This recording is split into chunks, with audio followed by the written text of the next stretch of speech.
Crowded, noisy, dirty, violent. Cities are all these, but then they are more than all these. They are alluring and exciting centers of power and learning. The cities of the past were not only centers of learning, they were also great examples of town planning. And it's truly when men and women gathered in these cities that civilizations began. Riverbank settlements were the origins of the greatest civilizations we know, whether it's Mohenjo-daro, Harappa, Sumerian, or the Mesopotamian civilizations.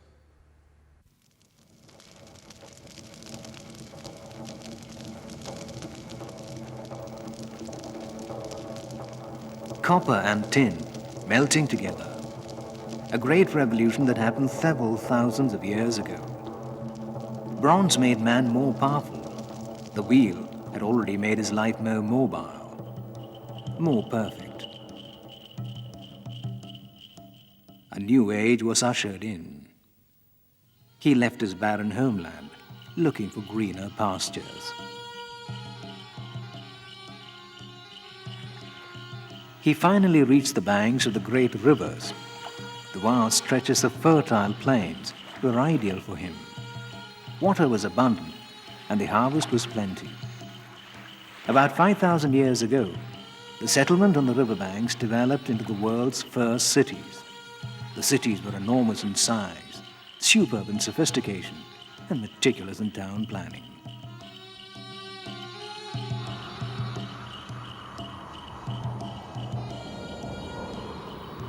Later, the cities sank into oblivion until the modern man rediscovered them. With astonishing glory, the fabulous old cities tower over our memory of the lost world.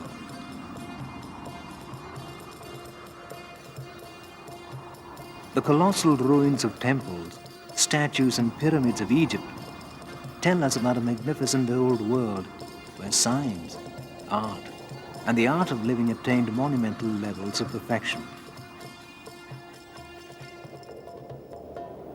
The cities of Mesopotamia first developed writing, engineering principles, and forms of social organizations.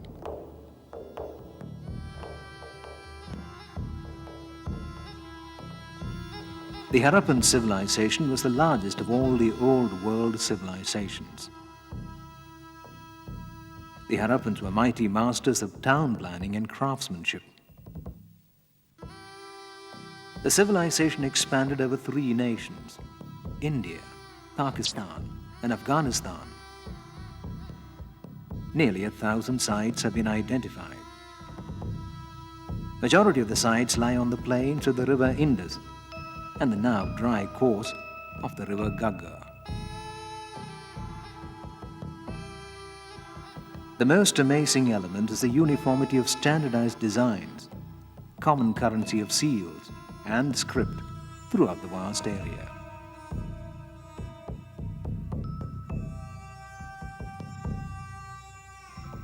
The extensive use of baked bricks was one of the unique features of Harappan cities.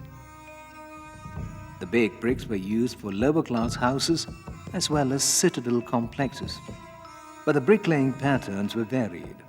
The standardization of brick sizes were remarkable.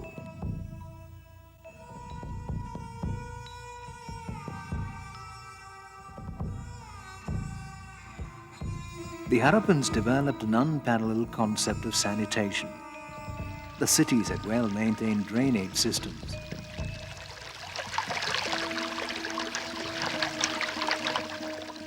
Each dwelling house had a bathroom.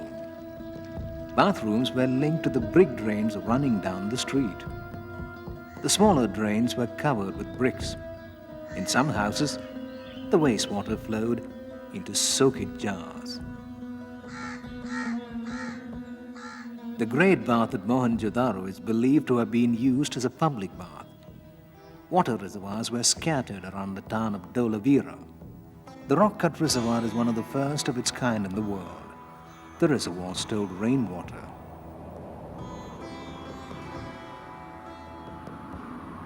The city was built by 2500 BC. The walled city of 100 acres protected the sea traffic of the Harappans. The city had the provision for water installations everywhere.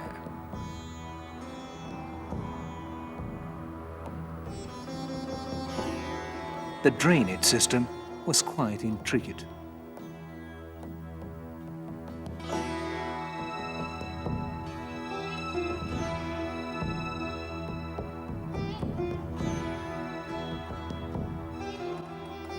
The most novel feature of the city was the ceremonial ground, a stadium in a modern sense.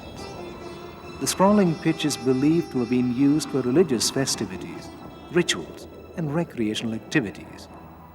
The artist conjures the image of the ceremonial ground in all its glory.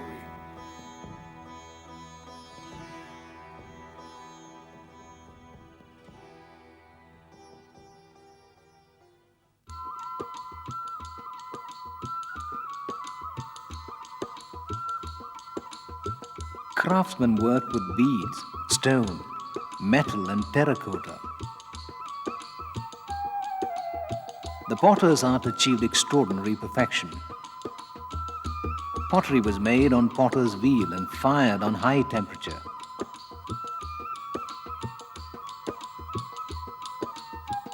The pottery was painted in black on red surface.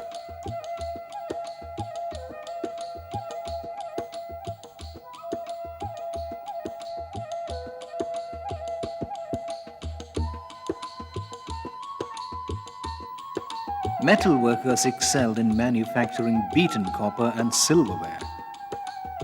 They made plates and pots with remarkable sophistication. Bronze casting was done with exquisite refinement.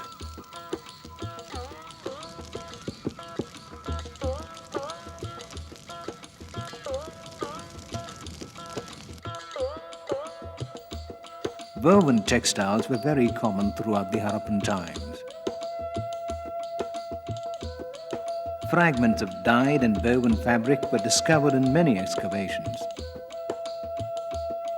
The great tradition of hand-woven textile industry is still well kept in India. The craft of weaving was already in great heights of development.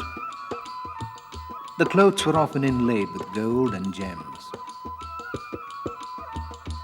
The famed sculpture from Mohenjo-daro shows the man wearing a cloak.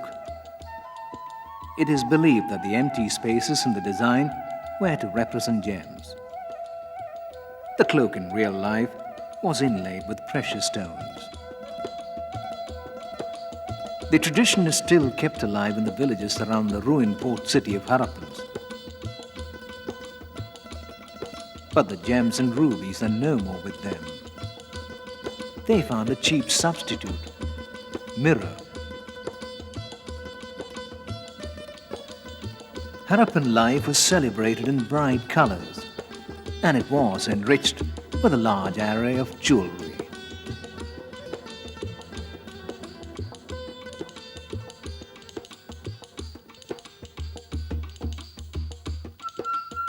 Gold and silver were used to make bangles, necklaces, and head ornaments.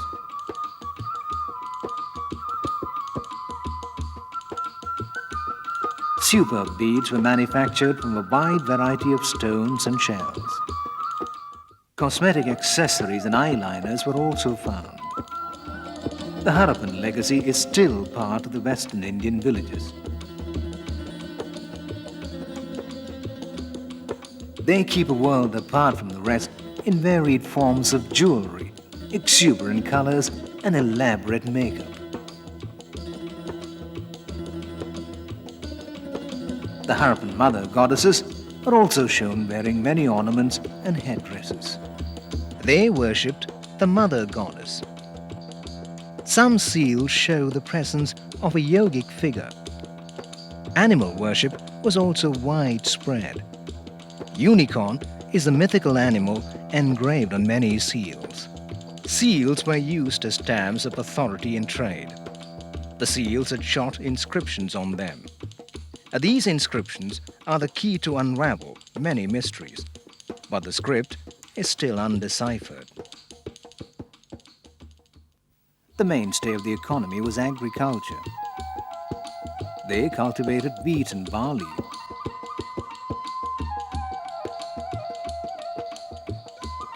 The other crops were peas, pulses, and mustard.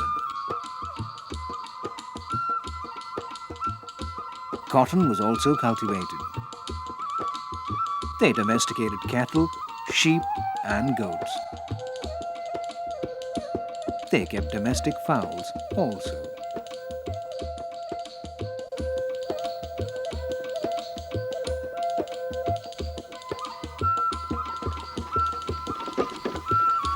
The trade with other people contributed substantially to the economy.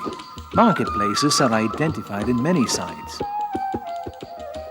There were groups of traders and caravans specialized in foreign trade. They carried Harappan goods far beyond the frontiers.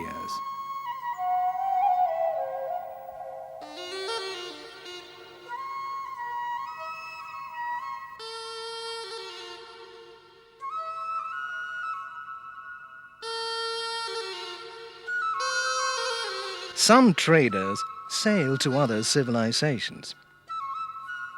The excavated dockyard of Lothal has many a story to tell. The Harappans imported tin, gold and silver from foreign lands. The ships carried back finished products to distant civilizations. Many of the ships sailed to Mesopotamia also. It was a long way, but the trade with Mesopotamia flourished in that age.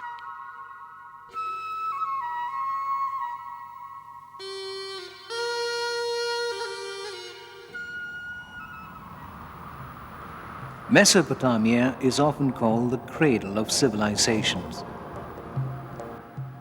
The first cities of the world were developed in the large alluvial plains created by the two great rivers, the Tigris and the Euphrates.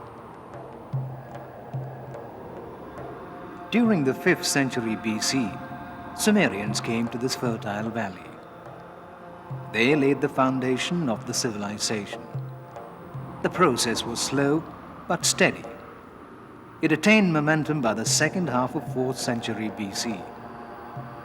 Later, the Akkadians and the Assyrians moved to the plains. But they also contributed to the civilization.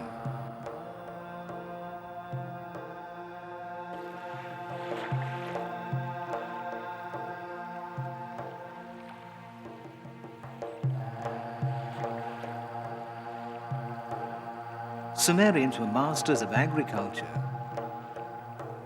With large-scale irrigation works, they reaped rich harvests. The community size grew enormously. The agriculture and craft productions became highly organized. The craftsmen attained great skills. Their rich knowledge of metallurgy and mastery of skills were splendidly evident in the finds from the royal cemetery of Ur. The jewelry was made of gold, silver, copper, and stones.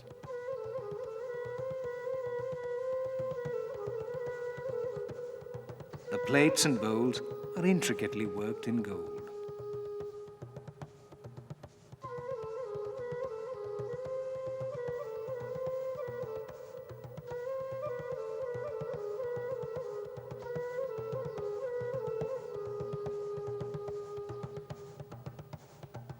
The most important feature of Mesopotamia was the writing system. They wrote on clay tablets, using a stylus for impressing signs on the wet clay. The writing system is known as cuneiform writing. The oldest tablets unearthed were written 4,500 years ago. The script was deciphered in the 19th century. Most of the texts were administrative documents. They used archaic numerical notations. Later, it gave rise to higher realms of mathematics and philosophy. Their engineering skills were unparalleled. They constructed huge multi-storied temples. The ziggurats were built on man-made hills. The reconstruction of a ziggurat shows how complex the architecture was.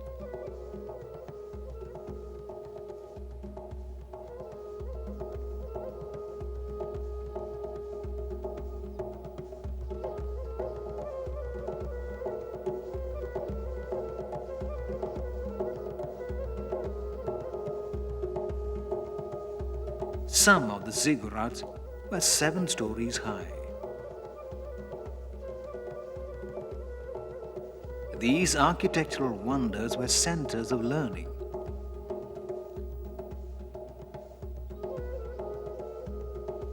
Astronomers observed the movements of celestial bodies from the top of the ziggurats.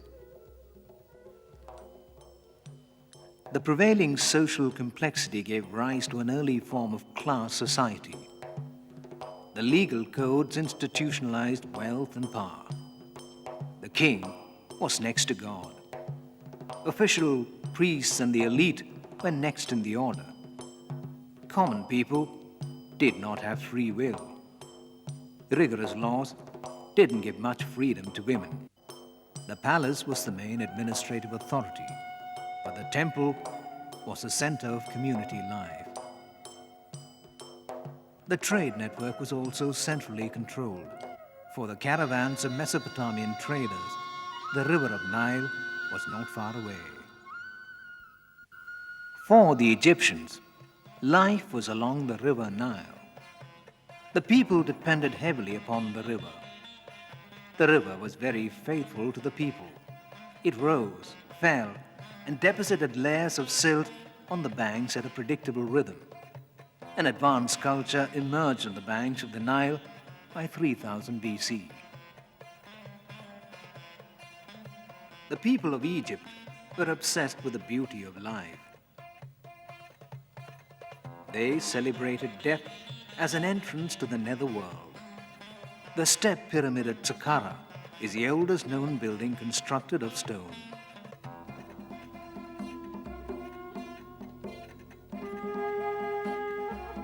It is estimated that the building of the Great Pyramid of Giza required 30 years.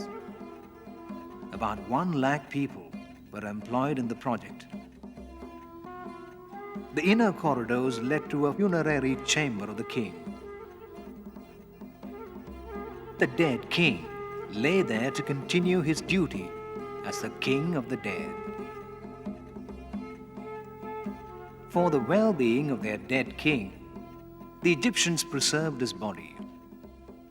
The advancement of Egyptian medicine made the preservation of dead body possible. The mummies endured thousands of years. The mummies are still well preserved. The method of mummification is still fully not known. They took about 70 days to prepare a mummy. For a funeral, one had to wait for 70 days. Immediately after death, the brain and the internal organs were removed through an incision made on the body. The organs were kept in jars. The jars were called canopic jars.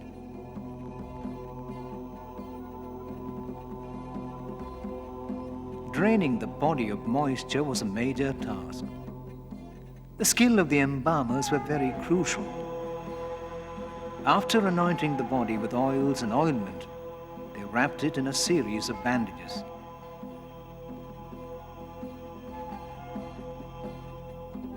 Egyptians followed elaborate rituals.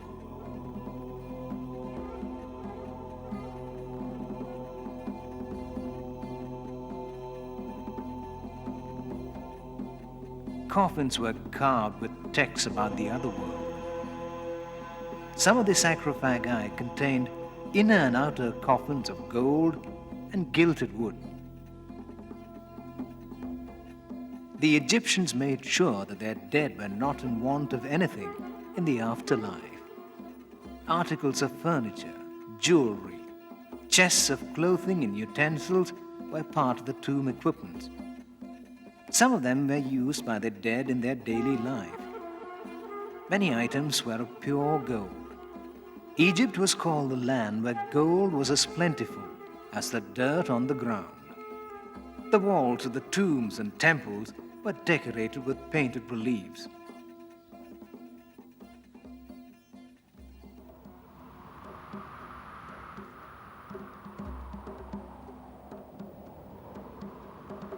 By the middle of the second millennium BC, the focus shifted from tombs to temples. Magnificent temples glorified God and the king.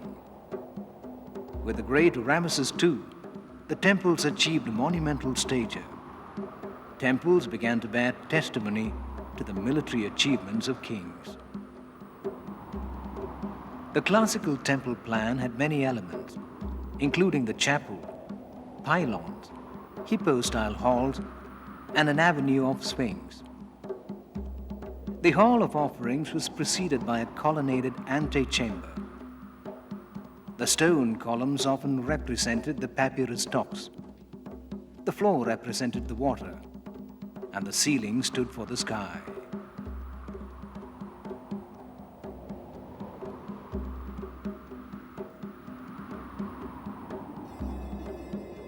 The temple plan also reflected the rigid stratification of society. The working class people had access only to the temple court. Officials, scribes, nobles, and the military personnel were admitted to the hippo-style hall.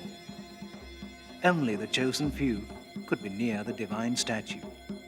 The lighting was dramatic, with openings in the roof.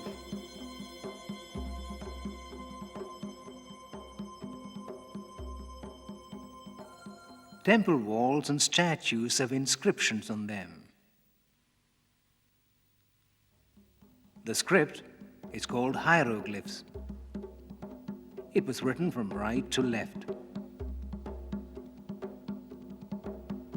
The Egyptians wrote on papyrus scroll with a reed pen.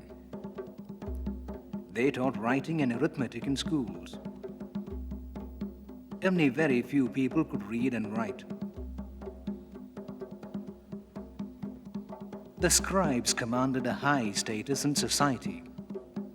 The majority of people had to depend upon them.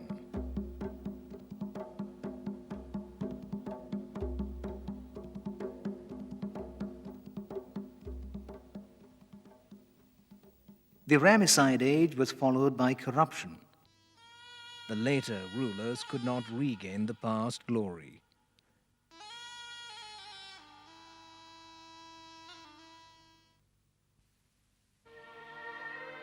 By the time, another civilization had already emerged to full bloom in a faraway land. The Chinese built their civilization around the end of the 3rd millennium BC.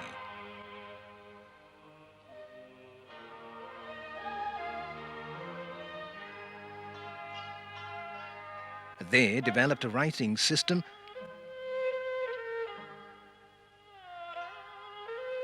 A nationwide trade network was another feature of the civilization.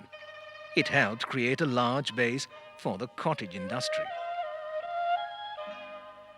Chinese craftsmen attained a rare perfection in metallurgy and pottery.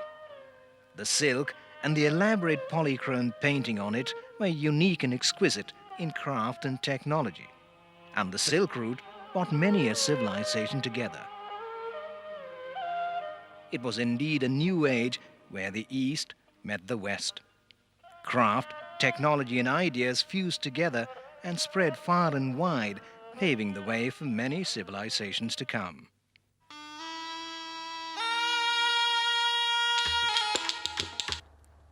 Cities and civilizations grow and flourish. It is also a time of a fermentation of ideas, theories, and speculations, many of them to be debunked by later science.